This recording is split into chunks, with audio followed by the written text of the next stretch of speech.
माझा जावई मोहित याने आपले सर्व घर, मालमत्ता आणि कारखाना माझी मुलगी कोमलच्या नावे केला होता. त्याचे माझ्या मुलीवर इतके प्रेम होते की तो तिच्या परवानगीशिवाय काहीही करत नव्हता. तो माझ्या मुलीभोवती नेहमी नोकरासारखा फिरत असे. पण माझी मुलगी त्याच्यावर खुश नव्हती. ती मला रोज फोन करून सांगायची, मला माझ्या पतीला घटस्फोट द्यायचा आहे. मला हे पैसे, गाडी, बंगला काहीही नको आहे. जर मला माझ्या पतीपासून घटस्फोट मिळाला नाही तर मी मरेन. देवाच्या कृपेने मला घटस्फोट द्या. एके दिवशी रात्री 12 वाजता माझ्या जावयाने मला बोलावले. तिथे गेल्यावर माझ्या मुलीची अवस्था पाहून माझे हृदय हादरले. कारण माझी एकुलती एक मुलगी कोमल हिच्यासाठी मी जो निर्णय घेतला होता तो तिच्यासाठी खूप घातक ठरला होता. माझी मुलगी कोमलशिवाय मला या जगात कोणीच नव्हतं. नवरा वारल्याबरोबर सगळ्या नातेवाईकांनी पाठ फिरवली होती. तेव्हापासून मी माझ्या मुलीला सांभाळलं. मी तिला एकटीला वाढवले आणि आज ती 21 वर्षाची आहे.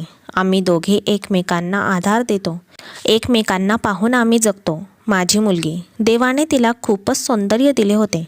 आवाज इतका गोड होता की कोणी एकदा ऐकला तर नक्कीच पुन्हा ऐकावासा वाटेल. तिच्या कॉलेजमध्ये माझ्या मुलीने अनेक वेळा स्टेजवर तिच्या आवाजाची जादू पसरवली होती. ऐकणाऱ्याला तिच्या आवाजाची नशा चढायची. आमच्या गरिबीत आम्ही सुखी होतो. फॅक्टरीमध्ये मी काम करून इतके पैसे कमावत होते की आम्ही दोघे, आई आणि मुलगी, आमचे आयुष्य आरामात जगत होतो. पण नंतर माझ्या आणि माझ्या मुलीच्या आयुष्यात मोहित नावाचा मुलगा आला, ज्याने आमचं आयुष्य उलथून टाकलं. तो माझ्या मुलीच्या मधुर आवाजावर फिदा झाला होता आणि आमचा पत्ता शोधत शोधत तो आमच्या घरी पोहोचला होता आणि त्याने माझ्यासमोर माझ्या मुलीशी लग्न करण्याचा प्रस्ताव ठेवला. ते ऐकून मी तर थक्क झाले होते. कारण तो मोठा उद्योगपती होता. त्याला आमच्यासारख्या गरीब लोकांशी संबंध का प्रस्थापित करायचे होते? मोहितने सांगायला सुरुवात केली की कोमलच्या आवाजाने मला वेढले आहे. मला तिच्याशीच लग्न करायचे आहे. मला तिला नेहमी माझ्यासमोर ठेवायचे आहे आणि आयुष्यभर मला तिचा गोड आवाज ऐकायचा आहे. मला तर काहीच कळत नव्हते की मी काय करावे. पण एक क्षणासाठी मला मोहितशी लग्न करावे असे वाटले. माझ्या मुलीला आयुष्यभर राणी बनण्याचा आनंद मिळेल. पण दुसरीकडे मोहितची एक कमतरता होती जी मला विचार करायला भाग पाडत होती. मोहित दोन्ही डोळ्यांनी आंधळा होता. मी माझ्या सुंदर मुलीचे लग्न एका अंध व्यक्तीसोबत कसे काय करू शकते? तथापि मोहितने मला खात्री दिली होती की मी नक्कीच आंधळा आहे, पण माझी सगळी कामं मी स्वतःच करतो. कोमलला माझी काही अडचण येणार नाही. आणि मग मोहितची संपत्ती आणि त्याचा ऐशो आराम बघून मी माझ्या हृदयावर दगड ठेवला आणि कोमलचे लग्न मोहितसोबत पक्के केले. आज माझ्या मुलीचे लग्न होते आणि मी लग्नात पैसे मिळाल्यासारखे पैसे खर्च करत होते. माझ्या मुलीला पाहून लोक आश्चर्यचकित झाले. तिचा लग्नाचा लेहंगा, त्याची किंमत पाहून लोक दात चावत होते आणि तिचे दागिने पाहून थक्क झाले. हे सत्य कोणालाही माहीत नव्हते की हा सगळा पैसा आणि लग्नाची ही सगळी तयारी माझ्या भावी जावयाने केली आहे. मी माझ्या मुलीचे लग्न एका श्रीमंत मुलाशी ठरवले होते. माझा जावई खूप श्रीमंत होता, पण तो अजिबात देखणा नव्हता. माझी मुलगी लाखात एक होती आणि तिचे वयही खूप कमी होते. ती नुकतीच 21 वर्षाची झाली होती. सगळ्यांना आश्चर्य वाटले की मी एवढ्या सामान्य दिसणाऱ्या माणसाला माझी चंद्रासारखी सुंदर मुलगी का देत आहे. माझी मुलगी तिच्या घरी गेल्यावर मी आनंदाचा निश्वास सोडला. आता मला पूर्ण आशा होती की आपलं आयुष्य बदलेल आणि मलाही माझ्या मुलीमुळे असं आरामदायी आयुष्य जगता येईल. लग्नाच्या दुसऱ्या दिवशी मी माझ्या मुलीला भेटायला गेले. तेव्हा मला धक्काच बसला. कारण माझी मुलगी आणि जावई घरी नसल्यामुळे मला धक्का बसला. तिथे उपस्थित नोकरांनी मला सांगितले की मालकीण आणि मालक फिरायला गेले आहेत. मला आश्चर्य वाटले. ते दुसऱ्याच दिवशी फिरायला गेले होते. मी निराश होऊन घरी परतले आणि माझ्या मुलीला फोन करू लागले. माझ्या मुलीने माझा फोन उचलला नाही. मग खूप दिवसांनी माझा फोन उचलला आणि तेव्हा तिचा रडण्याचा आवाज आला. मी कोमलला तिची तब्येत विचारली. तेव्हा मला वाटले की ती खूप उदासपणे बोलत आहे. मी कोमलला एकच विचारले, लग्नाच्या दुसऱ्या दिवशी तुम्ही सगळे कुठे गेले होते? अरे, लग्नाच्या दुसऱ्याच दिवशी काही विधी आहेत जे केले जातात. माझे म्हणणे ऐकून कोमलने नाराज शब्दात मला उत्तर दिले की मी माझ्या पतीच्या सांगण्यावरूनच गेले होते. माझ्या नवऱ्याची इच्छा होती की आपण आधी बाहेर जावे आणि मगच लोकांना भेटावे. हे ऐकून मला आश्चर्य वाटले. माझ्या मुलीचा मंद आवाज आणि उदास शब्द ऐकून मला तिची काळजी वाटू लागली होती. पूर्वी ती जेव्हा कधी बोलायची तेव्हा किलबिलाट करायची, पण तिची शैली बदलली होती. हे लग्न मी स्वतःच्या इच्छेने ठरवले होते, तरी लग्नाला माझ्या मुलीनेही होकार दिला होता. या लग्नाने कोमलसुद्धा खूप खुश होती, कारण तिने तिचे आयुष्य खूप दयनीय परिस्थितीत जगली होती आणि जेव्हा एखाद्या श्रीमंत माणसाने तिला लग्नासाठी प्रपोज केले तेव्हा ती पण खूप खुश झाली. पण आता ती अजिबातच खुश दिसत नव्हती. मी कोमलला विचारलं, तू एवढी उदास का आहेस? उदास का दिसत आहेस? हनीमूनला गेल्यावर मुली अशा प्रसंगी आनंदी असतात. तरी माझ्या या प्रश्नावर कोमलने मला जे उत्तर दिले त्याने मला तिची खूपच चिंता वाटू लागली होती. माझ्या हातात फोन होता. मला खूपच काळजी वाटत होती, कारण कोमलचा नवरा आंधळा आहे हे तिला आता कळले होते आणि ती म्हणत होती की याचा मला अजिबात आनंद नाही. आई, तू माझी फसवणूक केली आहेस. लग्नाआधी तू मला मोहित खूप श्रीमंत आहे असे सांगितलेस, पण तू मला हे सांगितलेच नाही की तो अंध आहे म्हणून. असे का केलेस आई तू? असे रागात बोलून कोमलने फोन कट केला होता आणि मी तिथेच फोन हातात घेऊन बसले होते. मला तर आता काहीच कळत नव्हते की आता काय करावे, कारण कोमलला माझा राग आला होता. मी तर तिच्या भल्याचा विचार केला होता आणि ती पुढे म्हणाली होती की मोहितनेही मला लग्नाआधी सांगितले नाही. तो दोन्ही डोळ्यांनी आंधळा आहे. या अशा माणसासोबत मी माझं आयुष्य कसं घालवू शकते? तू माझ्यासोबत अजिबात चांगलं नाही केलंस. असं बोलून कोमलने फोन कट केला होता. माझा जावई आंधळा आहे हे मला माहीत होते, पण मी हे सत्य कोमलपासून लपवून ठेवले होते, कारण माझा जावई खूप श्रीमंत होता आणि त्याच्या करोडोच्या मालमत्तेचा एकमेव मालक होता. त्याने मला वचन दिले होते की जर मी माझ्या मुलीचे लग्न त्याच्याशी केले तर तो त्याची सर्व संपत्ती माझ्या मुलीच्या म्हणजेच कोमल हिच्याकडे हस्तांतरित करेल आणि वचनानुसार त्याने आपली सर्व मालमत्ता माझ्या मुलीच्या नावावर हस्तांतरित केली होती. मी माझी मुलगी परत येण्याची आतुरतेने वाट पाहत होते. आठवड्याभरानंतर ते परत आले. दुसऱ्या दिवशी मी तिला भेटायला गेले तेव्हा मोहितला खूप आनंद झाला होता, पण कोमल खूप गप्प असल्यासारखी वाटत होती. मी कोमलला समजवण्याचा प्रयत्न केला. तुझा नवरा खूप चांगला माणूस आहे. मान्य आहे, त्याच्यात एक प्रॉब्लेम आहे. तू त्याच्याकडे दुर्लक्ष कर. तो एक श्रीमंत मुलगा आहे जो तुझ्यावर मनापासून प्रेम करतो. तुझं संपूर्ण आयुष्य खूप आरामात जाईल. तुझ्या प्रत्येक निर्णयापुढे तो डोकं टेकवायला सदैव तयार असतो. ती अजूनही काही बोलली नव्हती. तिने आपला आक्षेप स्वतःमध्येच गाडला होता आणि शांत बसली होती. त्यांच्या लग्नाच्या सुरुवातीचे दिवस असेच जात होते. मी अनेकदा त्यांना भेटायचे. मोहित आम्ही आई आणि मुलीवर खूप पैसा लुटत होता, त्यामुळे मी खूप आनंदी होत असायचे. पण माझी मुलगी अधिकाधिक उदास होत होती आणि जसजसा वेळ जात होता माझ्या मुलीने तिचा माझ्याशी संपर्क कमी केला होता आणि आता तर ती मला भेटायलाही घरी येत नव्हती. ती आलीही तरी लगेच निघून जायची. मी तिला काही दिवस माझ्याकडे राहण्यास सांगितले तेव्हा तिने सांगितले की माझ्या पतीला मी कुठेही राहणे आवडत नाही. आता मला माझ्या जावयाचा राग यायला लागला होता. त्याला सर्व माहीत होते की आम्हाला आई आणि मुलीला एकमेकांशिवाय दुसरं कोणीही नाही आहे, तरीही तो आम्हाला भेटण्यापासून थांबवत होता. एक दिवस अचानक मी कोमलच्या घरी पोहोचले. मोहितसुद्धा तिथे होता. मी कोमलच्या घरी पोहोचताच मी मोहितकडे नाराजी व्यक्त केली की तो माझ्या मुलीला माझ्याकडे एकटी का येऊ देत नाही. त्याने तर मला वचन दिले होते की तो माझ्या मुलीला कधीही काहीही करणार नाही. मी तक्रार केल्यावर मोहितला धक्का बसला आणि माझी मुलगी कोमल पूर्णपणे अस्वस्थ झाली. मोहितने मला आश्वासन दिले की मी कोमलला तुम्हाला भेटण्यापासून कधीही अडवले नाही. तो हे सगळं कोमलसमोर बोलत होता. याचा अर्थ असा होता की माझा जावई कोमलला खरंच थांबवत नव्हता. मी माझ्या मुलीकडे आश्चर्याने पाहत राहिले. मग कोमल माझ्याशी खोटं का बोलली हे समजत नव्हतं. ती डोकं टेकवून बसली होती. मी कोमलला हाच प्रश्न एकांतात विचारला आणि त्यावर तर ती आधी गप्प राहिली. मी हट्ट केल्यावर तिने मला सांगितले की आता माझे लग्न झाले आहे, असो आता मला माझ्या आईकडे राहणे शोभत नाही. ती जे काही बोलली होती त्याने मला सतत असे वाटत होते की ती स्वतःला वाचवण्याचा प्रयत्न करते. मला कोमलचा राग येऊ लागला आणि मी म्हणाले, आता तुझ्याकडे पैसे आहेत, तू बदलायला लागले आहेस, आईला विसरायला लागले आहेस. आता तुला तुझ्या आईचं छोटंसं घर आवडत नाही. कोमलच्या या विचाराने मला खूप वाईट वाटलं आणि या दुःखी मनाने मी माझ्या घरी परतले आणि कोमलला पुन्हा भेटायचे नाही असे ठरवले होते. मला वाटायचं की मी कोमलला भेटायला गेले नाही तर कोमल मला स्वतः भेटायला येईल. पण काही दिवस गेले आणि कोमल मला भेटायला आली नाही. मी वाट पाहत राहिले की कदाचित कोमल नक्की येईल, पण कोमल आली नाही. महिनाभर उलटून गेला. मी तिची वाट पाहून आता थकले होते आणि मला राहावलं नाही. म्हणून मला कोमलला भेटायला जावं लागलं, कारण ती माझी एकुलती एक मुलगी होती आणि म्हातारपणी मला एकच आधार होती. असं करत करत कोमलच्या लग्नाला 5 महिने उलटून गेले आणि या काळात मी तिच्यात खूप बदल बघितले होते. तिचा मूड बदलू लागला होता. कधी ती खूप आनंदी असते तर कधी ती खूप उदास आणि गप्प राहते. मला आता माझ्या मुलीच्या वागण्याचे खूप वाईट वाटू लागले होते. मी माझ्या जावयाला फोन करून विचारले तेव्हा तो माझ्यावर रागावला आणि मला म्हणाला की मी माझी सर्व मालमत्ता तुमच्या मुलीच्या नावावर केली आहे. मी तुमच्या मुलीसमोर एका नोकरासारखा राहतो. मी तिचा प्रत्येक शब्द मान्य करतो. मला कळत नाही की तुमची मुलगी आनंदी का नाही. मोहितचे बोलणे ऐकून मलाही आश्चर्य वाटले की कोमलला नेमका त्रास काय आहे. जेव्हा मी तिला विचारले तेव्हा ती मला काहीही सांगत नव्हती. कंटाळून मला वाटले की मी माझ्या जावयाच्या घरी काही दिवस जाऊन राहून बघावे.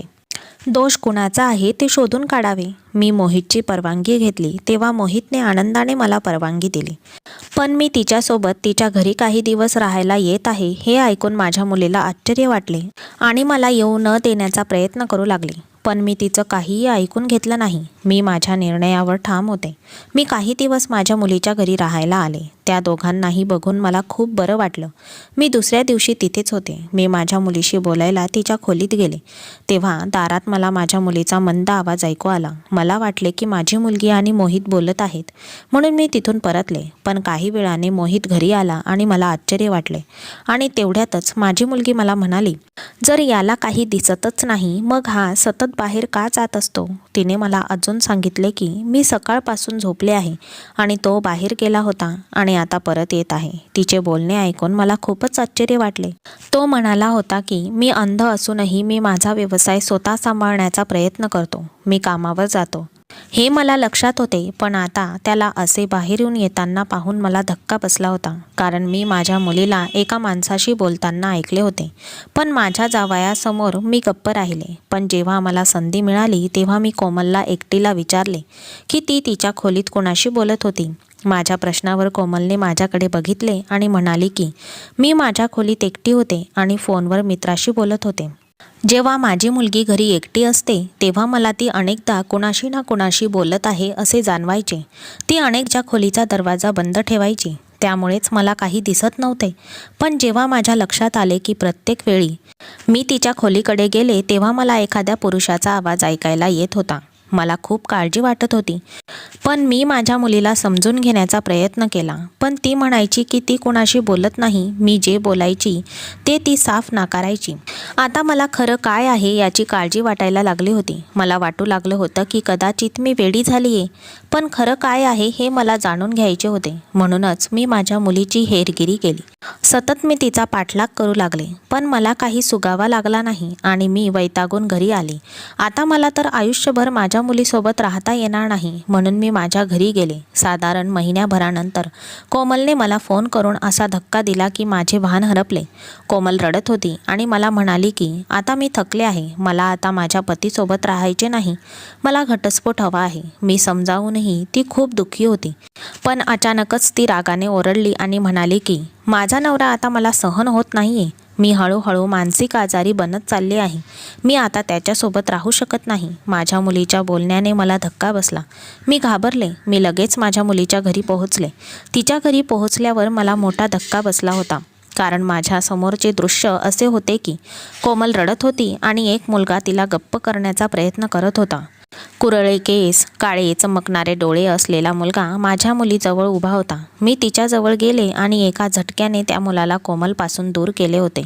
मी म्हणाले, माझ्या मुलीपासून दूर जा. माझ्या मुलीसोबत तू इथे काय करत आहेस. कोमलने पटकन मला मिठी मारली आणि रडू लागली. तो मुलगा डोळे मिटून उभा होता. मी म्हणाले, तू कोण आहेस आणि माझ्या मुलीच्या घरी काय करतोयस. तेव्हा कोमल रडत म्हणाली, आई, हा दुसरा कोणी नसून तुझा जावाई आहे. होय, मोहित आहे. हा एक फसवा माणूस आहे. मी आता याच्याबरोबर राहू शकत नाही. हे ऐकून माझ्या डोक्यावर आभाळच कोसळलं होतं. मी मोहितकडे पाहिलं. ज्याच्याशी मी माझ्या मुलीचं लग्न केलं होतं तो मोहित अजिबात नव्हता. तो मोहित तर सावळ्या रंगाचा होता आणि अंध होता. तो डोळ्यावर चष्मा घालायचा आणि डोक्यावर एक विचित्र प्रकारची टोपीही घालायचा. तर माझ्यासमोर उभा असलेला मुलगा एखाद्या राजपुत्रापेक्षा कमी दिसत नव्हता. माझा जावई तर एकदम बरा होता. त्याचे डोळेही व्यवस्थित होते. तो सगळं काही पाहू शकत होता आणि हे पाहून मी थक्क झाले होते. मी आश्चर्याने माझ्या जावईकडे आले आणि त्याला विचारले, तुझी दृष्टी अचानक कशी परत आली आणि हे सगळं कधी झालं? या माझ्या प्रश्नावर कोमलने तिच्या नवऱ्याकडे द्वेषपूर्ण नजरेने पाहिलं आणि अविचलपणे म्हणाली, मला त्याच्यापासून कोणत्याही किमतीत घटस्फोट घ्यायचा आहे. मला मोहितसोबत राहायचे नाही. माझ्या मुलीच्या तोंडून हे ऐकून मला पूर्ण धक्का बसला. काय उत्तर द्यावे हे समजत नव्हते. मी शांतपणे कोमलकडे बघू लागले आणि मग म्हणाले, काय बकवास बोलतेस? काय झालंय तुला? घटस्फोट घेण्याबद्दल बोलत आहेस? मग मी माझ्या जावयाची माफी मागितली आणि त्याला सांगितले की माझ्या मुलीच्या बोलण्याकडे लक्ष देऊ नकोस. पण कोमल वारंवार घटस्फोट मागत होती. मी कोमलकडे रागाने बघितले आणि मी तिला गप्प केले. मग ती रडू लागली आणि तिने तिच्या नवऱ्याला फसवणूक करणारा म्हटले. ती काय बोलत होती त्यापेक्षा मोहितचे मौन मला जास्त त्रास देत होते. कारण माझ्या मुलीच्या अशा बोलण्यावरही तो काही बोलत नव्हता. मला कळत नव्हते हे सगळं काय होतंय. आता मला जाणवत होते की कोमलचं काहीतरी चुकतंय, की ती खूप रडत होती आणि घटस्फोटाबद्दल बोलत होती. मी कोमलकडून काय झाले हे जाणून घेण्याचा प्रयत्न केला. तेव्हा ती खूप रागाने भरलेली होती आणि तिने पहिल्या दिवसापासून आत्तापर्यंतची संपूर्ण कहाणी मला सांगितली. तिचा तो खुलासा ऐकून मी हादरले. मी पाणावलेल्या डोळ्यांनी माझ्या मुलीकडे पाहिले. तिने रडत रडत सांगितलं की मी जेव्हा माझ्या सासरी आले तेव्हा मला दिवे आणि फुलांनी नटलेले हे घर आलिशान राजवाड्यासारखे वाटले आणि माझ्या झालेल्या स्वागतावर मला खूप आनंद झाला. डोळ्यात खूप स्वप्न घेऊन मी खोलीत बसले होते आणि माझ्या नवऱ्याची वाट पाहत होते. मी एवढी सुंदर दिसत होते की मला पाहणाऱ्या प्रत्येकाने माझे कौतुक केले होते. मला खात्री होती की मी माझ्या नवऱ्याच्या मनात घर करेन. पण मोहित आल्यावर तो माझ्यासमोर शांतपणे बसला. मी डोक्यावर पदर घेऊन बसले होते. मी विचार करत होते की तो माझा पदर काढून माझी स्तुती करू लागेल, पण त्याने तसे केले नाही. तेव्हा मी डोके वर करून त्याच्याकडे पाहिले आणि त्याला पाहून मला धक्काच बसला, कारण तो माझ्याऐवजी दुसरीकडे पाहत होता. मला आश्चर्य वाटले. मी संकोचून माझ्या नवऱ्याला हाक मारली, पण माझ्या बोलण्याने त्याला धक्का बसला. पण तो काहीच बोलला नाही. तो अजूनही दूरच पाहत होता. माझ्या नवऱ्याच्या या निष्काळजीपणाने माझे मन दुखावले होते. मी निराशेने डोके टेकवले आणि मी माझ्या खोलीतून बाहेर निघण्यापूर्वीच मोहित असे काहीतरी विचित्र बोलला, जे ऐकून मी खूप आश्चर्यचकित झाले आणि त्याच्याकडे बघू लागले. तो माझ्याकडे न बघता बोलत होता, तू सुंदर दिसत असशील, पण मला तुला बघता येणार नाही. मी मोहितकडे आश्चर्याने पाहिले. मी म्हणाले, मी तुझ्यासमोर बसले आहे. तुझा माझ्यावर पूर्ण अधिकार आहे. मग तू मला का पाहत नाहीस? माझ्या प्रश्नावर त्याने मला दुःखाने जे काही सांगितले ते ऐकून मी भारावून गेले. मला धक्काच बसला. माझ्या आईच्या विश्वासघाताने मी थक्क झाले. माझ्या आईने माझी इतकी फसवणूक केली. तिने माझे लग्न एका आंधळ्याशी केले. माझा नवरा दृष्टीहीन होता. तो आंधळा होता. त्याचे जग अंधकारमय होते. मी जोरजोरात रडायला लागले की जेव्हा माझा नवरा मला बघू शकत नाही तर माझ्या या पेहरावाचा, माझ्या या सौंदर्याचा काय उपयोग? जर कौतुक करायला कोणी नसेलच तर? मी मोहितपासून दूर गेले आणि ढसाढसा रडू लागले. मला कधीच पैशांचा लोभ नव्हता. मी एक साधी मुलगी आहे. मी नेहमीच माझी स्तुती ऐकली होती. भविष्यातही असेच होईल असा मला विश्वास होता. मला असं आयुष्य हवं होतं ज्यात माझ्या नवऱ्याने माझ्यावर खूप प्रेम करावं. माझ्या आईने मला लग्नासाठी पटवून दिलं होतं की मुलगा माझ्यावर खूप प्रेम करतो आणि माझ्याशिवाय जगू शकत नाही. पण माझी फसवणूक झाली होती. लग्नाचं वास्तव मला पहिल्या रात्रीच कळून चुकलं होतं. इथे प्रेम नसून फक्त फसवणूक होती. मोहितकडे बघावंसं वाटत नव्हतं. मी माझ्या उशीकडे पाहत होते. मोहितने माझ्या जवळ येण्याचा प्रयत्न केला, पण मी रागाने हात झटकला. मी म्हणाले, तुम्ही लोकांनी मला फसवले आहे आणि मी तुला माझा नवरा होण्याचा हक्क अजिबात देणार नाही. त्यामुळे तू माझ्यापासून दूर राहा. तो उठला आणि सोप्यावर जाऊन झोपला. माझा राग पाहून मोहितही माझ्यापासून दूर गेला आणि झोपला. माझ्या दुःखावर माझ्या आंधळ्या नवऱ्याने मला आनंदी ठेवण्याचा आणि त्याची चुकी सुधारण्यासाठी सर्वतोपरी प्रयत्न केला. त्याने माझ्या नावावर त्याची सर्व मालमत्ता हस्तांतरित केली आणि मला माझ्या आवडत्या ठिकाणी फिरायला घेऊन गेला. परंतु तिथून परत आल्यानंतरही मी पूर्णपणे माझ्या खोलीत उदास मनस्थितीत पडून राहायचे. मी स्वतःची काळजी घेणे सोडून दिले होते, सौंदर्याचा त्याग केला होता. एके दिवशी अचानक माझ्या मोबाईलवर एक मेसेज आला, ज्यामध्ये माझे खूप कौतुक करण्यात आले होते आणि त्यात लिहिले होते, तू आता तयार का होत नाहीस? हो, तुझ्यासारख्या सुंदरीला बेफिकीरपणा शोभत नाही. तो मेसेज पाहून मला धक्का बसला, कारण तो कोणीही असला तरी त्याला कसे शब्द वापरावे आणि समोरच्यावर कशी जादू करावी हे चांगलंच माहीत होतं. पण तो कोण होता? या घरात मी आणि मोहित शिवाय कोणीच नव्हतं. मग तो कोण होता जो मला सतत त्याच्या नजरेत ठेवत होता आणि माझी प्रत्येक हालचाल पाहत होता? त्याची नजर माझ्यावर होती. मी त्या मेसेजकडे दुर्लक्ष केले, कारण मी एक विवाहित मुलगी आहे. पण मी त्याच्याकडे दुर्लक्ष करूनही तो मला सतत मेसेज करत होता आणि तो मला तयार होण्यासाठी उकसवत राहिला. एके दिवशी मला त्याच नंबरवरून मेसेज आला की तू लाल रंगाच्या कपड्यांमध्ये खूपच सुंदर दिसतेस. आणि त्या मेसेजमध्ये माझ्या सौंदर्यावर कविताही करण्यात आली होती आणि मला लाल रंगाचे कपडे घालण्याची विनंती करण्यात आली होती. मला काय झाले मला माहीत नाही की मी माझ्या वॉर्डरोब उघडला आणि एक सुंदर लाल रंगाची साडी नेसली. केस विंचरले, हलकासा मेकअप केला होता. तेव्हा मी त्याच नंबरवर मेसेज केला आणि म्हणाले की मी लाल साडी नेसले आहे, मी तयार आहे. तू मला सांग, तू माझ्याकडे कसे पाहशील? मला फक्त आणि फक्त हेच हवे होते. मला जाणून घ्यायचे होते की तो कोण आहे जो मला मेसेज करत असतो. माझ्या मेसेजचा त्या व्यक्तीवर इतका प्रभाव पडेल हे मला माहीत नव्हते की तो माझ्या खोलीच्या खिडकीजवळ येईल. त्या अनोळखी मुखवटा घातलेल्या माणसाला पाहून मी घाबरले.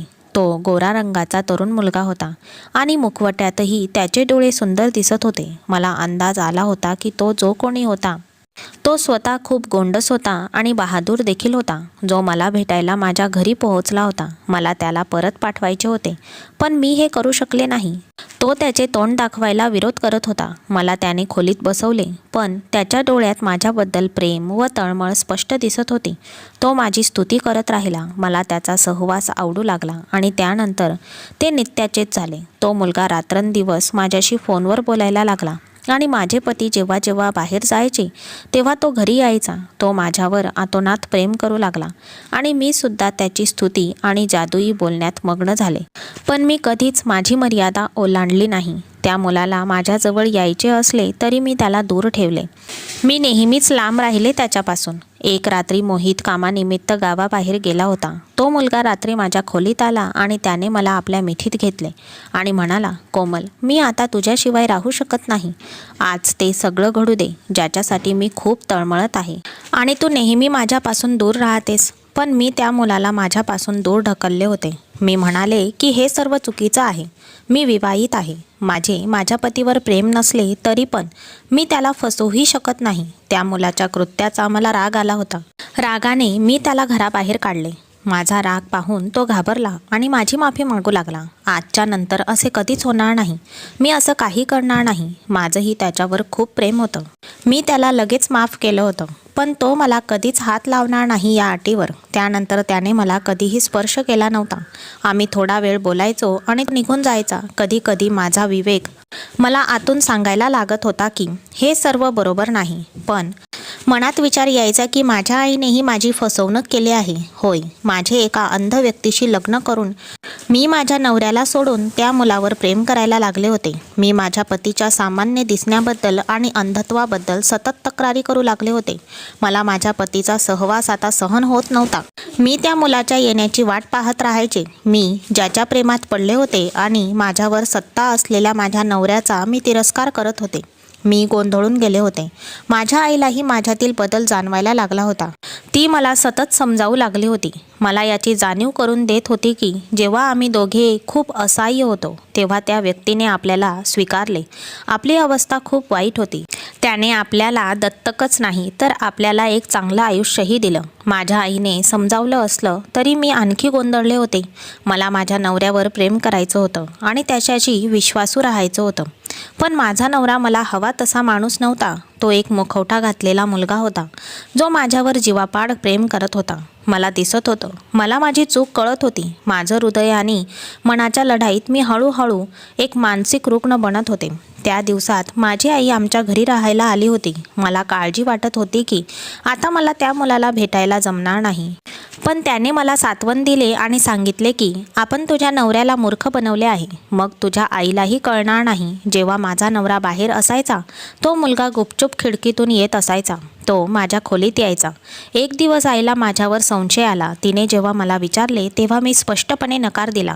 पण तरीही आईला माझ्यावर सतत संशय वाटत होता. म्हणून मी जड अंतकरणाने त्या मुलाला रागवले आणि त्याला वाईट बोलले की त्याच्यामुळे मी सर्वांच्या नजरेत पडते आणि एका पापाची भागीदार बनते. तो मुलगा माझे ऐकून निघून गेला आणि परत आलाच नाही. मी त्याच्या आठवणीत जळू लागले. मी त्याच्यावर खूप प्रेम करत होते हे मला समजायला लागले होते. पण आता उशीर झाला होता. त्याने माझ्या हृदयात आणि मनात त्याच्या प्रेमाची जादू पसरली होती. एके दिवस मी डोकेदुखीसाठी गोळ्या शोधत होते आणि मला माझ्या नवऱ्याच्या कपाटात काही सामान दिसले. मी ते उचलले तेव्हा माझ्या डोळ्यांना अंधाऱ्या येऊ लागल्या, कारण मुखवटा घातलेल्या मुलाने वापरलेली ती सगळी सामग्री होती. मला वाटले की माझ्या नवऱ्यानेच त्याला मारले. मी वेदनेने ओरडले आणि माझ्या पतीला त्या मुलाबद्दल विचारले. मी प्रश्न विचारायला सुरुवात केली. त्या दिवशी मी मोहितला स्पष्टपणे सांगितले की माझं त्याच्यावर प्रेम आहे. मी त्याच्याशिवाय मरेन. मला तुझ्यासोबत जगायचे नाही. मला घटस्फोट दे. माझी अवस्था कुठेतरी वेड्यासारखी झाली होती. मला पूर्ण खात्री होती की मोहितने त्या मुलाला मारले होते आणि हा माझ्यासाठी मोठा धक्का होता. मी अशीच किंचाळत राहिली आणि माझी अवस्था पाहून मोहित माझी काळजी घेऊ लागला. आणि मग तो मला म्हणाला की तो मुलगा दुसरा कोणी नसून मी आहे. मी माझे रूप बदलून तुझ्यासमोर राहत होतो आणि मग लपून तुला भेटायला येत राहिलो. माझे खरे रूप हे आहे. इतकं बोलून माझी मुलगी रडायला लागली आणि मी माझ्या जावयाकडे बघत होते. तो एक देखणा मुलगा होता. तो लाजत म्हणाला, माझे कोमलवर खूप प्रेम आहे. पण माझ्या खोडकर मित्रांनी मला माझ्या बायकोची परीक्षा घेण्याचा सल्ला दिला. मग मी माझे स्वरूप थोडेसे खराब केले आणि आंधळा झालो आणि कोमलशी लग्न केले.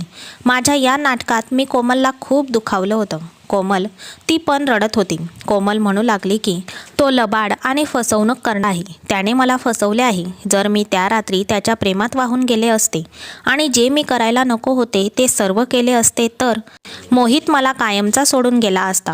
तो निघून गेला असता, कारण मी त्याच्या कसोटीवर उतरले नसते. मला धोकेबाज म्हणून तो निघून गेला असता. मग मी काय केले असते? असे बोलून कोमल रडू लागली. मोहितने कोमलचे अश्रू पुसले आणि म्हणाला, कोमल, मला माफ कर. मी तुझ्यावर खूप प्रेम करतो. होय, मी तुला एवढ्या मोठ्या परीक्षेला सामोरे जायला लावले. ही माझी चूक होती. त्याने मला स्पर्श करून मला मिठी मारली आणि मी मात्र वेदनेने रडू लागले. मोहित, तू माझा खूप छळ केला आहेस, मी म्हणाले. तो माझ्या मुलीची माफी मागू लागला. मग तिला सगळं सत्य समजल्यावर तिने त्याला माफ केले. कोमल अजूनही मोहितच्या जवळ उभी होती. आता तिथे उभं राहणं मला योग्य वाटलं नाही आणि मी दोघांनाही एकटं सोडून माझ्या घरी आले आणि आज दोघेही आपलं सुखी आयुष्य जगत आहेत.